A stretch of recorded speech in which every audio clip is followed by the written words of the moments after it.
Assalamualaikum warahmatullahi wabarakatuh. Perkenalkan, nama saya Hani Hidayah. Saya dari kelas reguler manajemen B. Di sini saya akan mencoba menjawab sebuah tugas yang diberikan oleh Bapak Muhtar, yaitu salah satu mata kuliah komputer bisnis 2. Yang bahwasanya saya akan menjelaskan sedikit tentang Sistem Informasi Akuntansi atau SIA. Menurut Romani dan menurut Bodnar, Sistem Informasi Akuntansi merupakan suatu kumpulan dari berbagai macam sumber daya seperti manusia dan juga peralatan yang dirancang untuk mengubah data, keuangan, dan juga data lainnya menjadi sebuah informasi yang berguna bagi user dan penggunanya. Yang ketiga, menurut Azhar Susanto, sistem informasi akuntansi adalah komponen-komponen yang saling berhubungan dan bekerja sama untuk mengumpulkan, memproses, menyimpan informasi untuk mendukung pengambilan keputusan, koordinasi, pengendalian, dan juga untuk memberikan gambaran aktivitas di dalam perusahaan.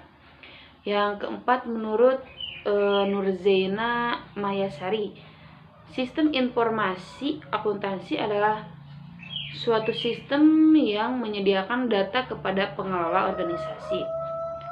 Dan kesimpulannya, sistem informasi akuntansi adalah sistem yang digunakan untuk mengumpulkan, memproses, menyimpan, dan juga melaporkan data untuk pengambilan keputusan yang memberikan gambaran aktivitas dalam perusahaan. Teknologi informasi berpengaruh terhadap SIA. Teknologi informasi sangat berpengaruh terhadap SIA. Adapun nilai yang dipasarkan oleh teknologi dan communication terhadap SIA di universitas antara lain yaitu pendaftaran melalui website online, sehingga calon mahasiswa di seluruh dunia dapat melakukan hal tersebut tanpa harus datang ke universitas yang bersangkutan. Yang kedua, FRS yang kondusif secara online. Asupan administrasi dilakukan di mana saja dengan menggunakan perangkat digital seperti komputer, personal assistant digital, tablet PC, dan lain-lain. Yang ketiga, peserta didik dapat melihat nilai ujian dan juga mempelajarinya hasil akhir melalui perangkat telepon atau internet yang dimiliki.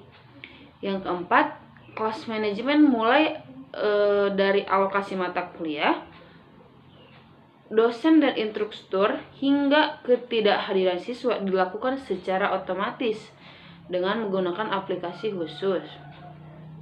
Yang kelima, arsip-arsip sistem dan dokumentasi dalam format elektronik dengan menggunakan perangkat periferal berbasis eDMS. Assalamualaikum warahmatullahi wabarakatuh. Saya Hani Hidayah dari kelas manajemen B akan melanjutkan sebuah tugas yang diberikan oleh Bapak Muhtar, yaitu mengenai saham. Jadi saham itu adalah sebuah tanda kepemilikan sebuah perusahaan. Jadi semakin besar saham yang dimiliki, maka semakin besar kepuasan orang tersebut di sebuah perusahaan. Biasanya saham dijual dalam bentuk saham. Terus segmentasi pasar dalam sebuah saham adalah proses mengidentifikasi dan menganalisis kelompok pembeli di pasar produk dengan karakteristik tanggapan yang hampir sama. Mengapa diperlukan segmentasi pasar? Karena kebutuhan atau keinginan konsumen yang berbeda-beda. Konsumen mempunyai preferensi dan prioritas dan pola konsumsi yang berbeda. Mengidentifikasi pasar. Setelah pasar diputuskan, akan disegmentasikan. Satu atau lebih variabel dipilih untuk mengidentifikasi segmen. Karakteristik dari manusia dan organisasi. Yang pertama itu pasar konsumen, di mana di dalamnya ada geografi ataupun lokasi, dan demografi itu usia, pendapatan, dan pendidikan. Yang kedua psikografi ataupun gaya hidup dan kepribadian. Yang kedua ada pasar organisasi, ada tipe industri, ukuran perusahaan, tingkat perkembangan industri. Terus alasan naik turunnya saham diantaranya ada proyeksi kinerja perusahaan pada masa mendatang, kebijakan pemerintah, fluktuasi kurs rupiah terhadap mata uang asing, inflasi dan deflasi. Adapun istilah dalam saham, yang pertama ada blue chip, middle cap, dan small cap. Yang pertama blue chip merupakan saham lapis satu yang berfungsi menggerakkan indeks harga saham gabungan dengan kapitalis pasar mencapai di atas Rp10 triliun.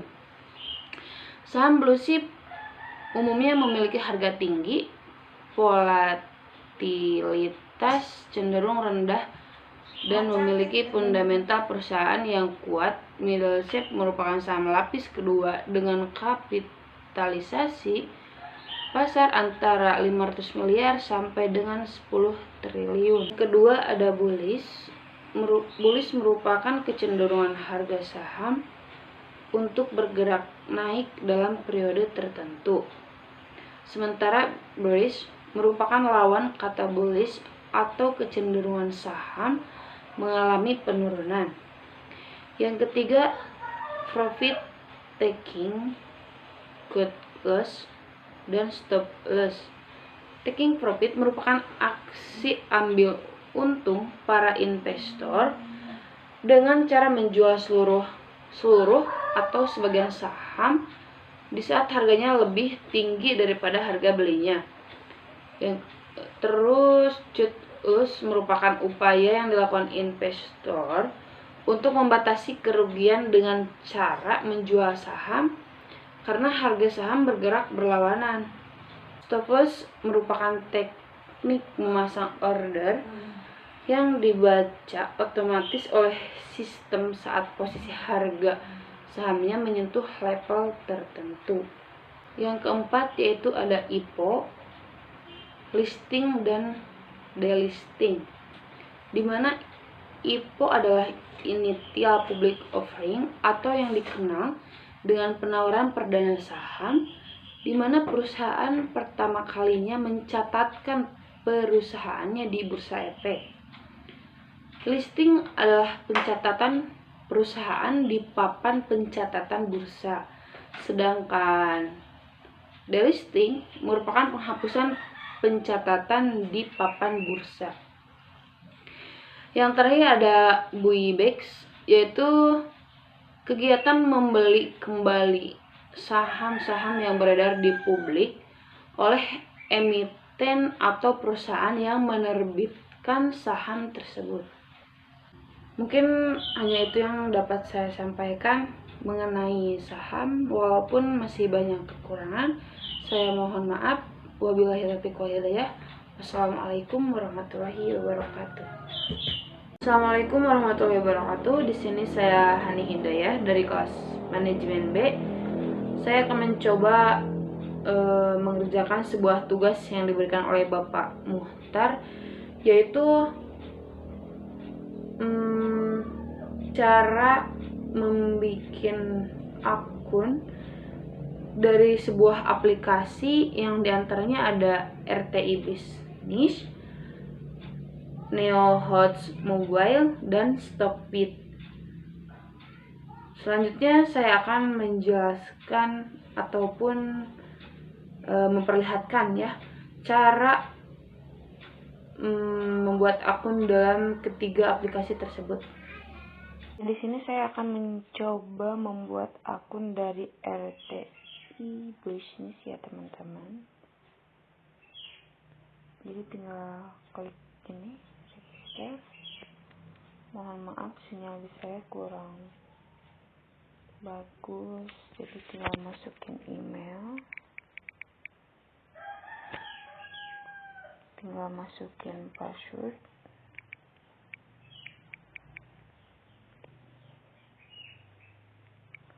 harus 6 katanya.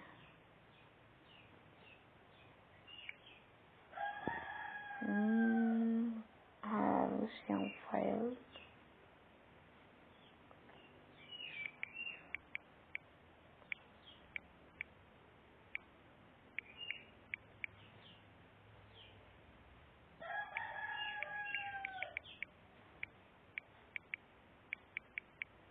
Nah, di sini kita tinggal masukin nomor yang kita pakai.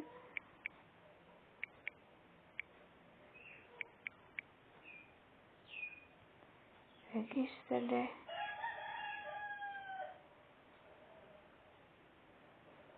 Sinyalnya jelek. Yes.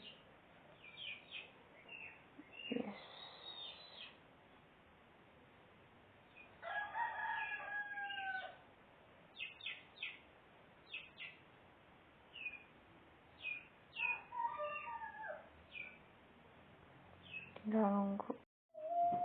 Jadi selanjutnya kita membuka Gmail kita ya. Di dalamnya nanti ada, tunggu sebentar teman-teman. Jadi kita tinggal, aduh sinyalnya jelek, tinggal buka link. Tapi kita tidak boleh lupa sama password yang tadi kita bikin ya.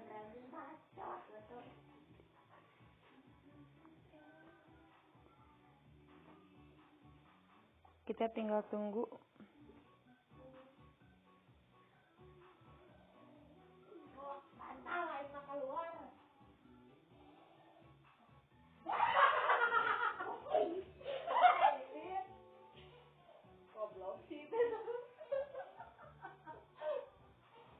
Di sini sinyalnya cukup. Nah, selanjutnya kita buka kembali aplikasi RTI Business-nya.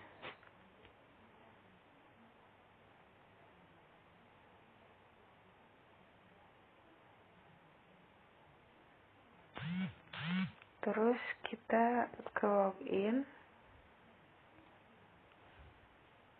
Kita tinggal masukin Gmail dan password yang tadi kita masukin ya, yang kita bikin. Nah,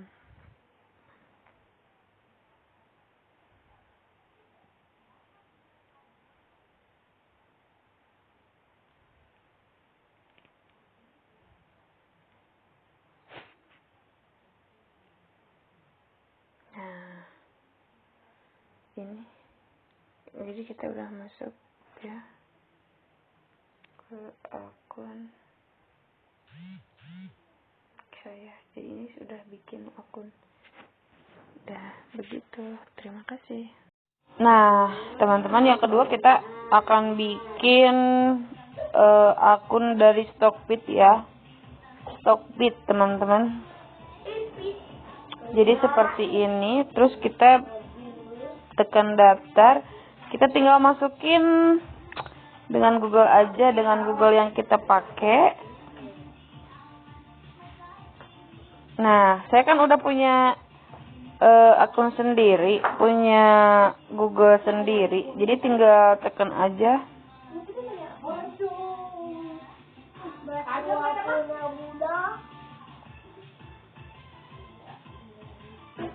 Nah, teman-teman, sinyalnya cukup kurang baik.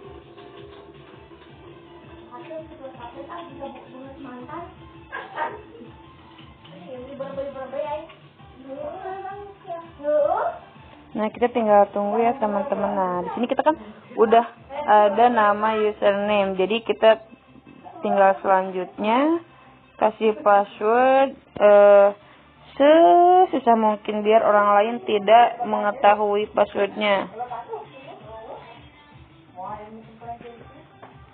Ini tinggal masukin kontak ya teman-teman.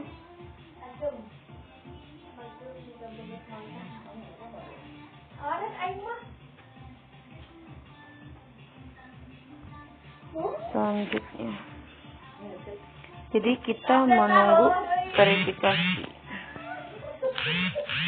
Mohon maaf ya teman-teman, nunggu verifikasi 0067.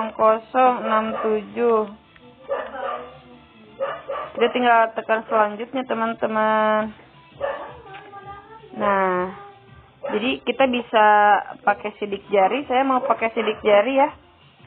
Oh, opening, setting teman-teman. Gak usah. Gak jadi. Selanjut lewati aja ya teman-teman biar gak susah. Oke.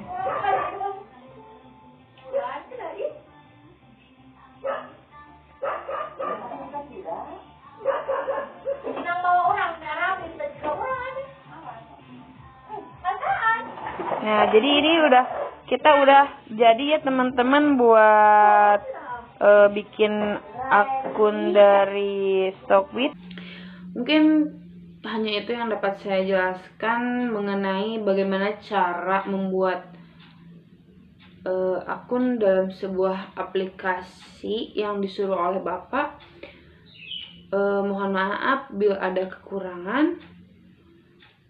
Selebihnya saya ucapkan terima kasih kepada Bapak Muhtar. Wabillahi taufiq wal hidayah. Wassalamualaikum warahmatullahi wabarakatuh.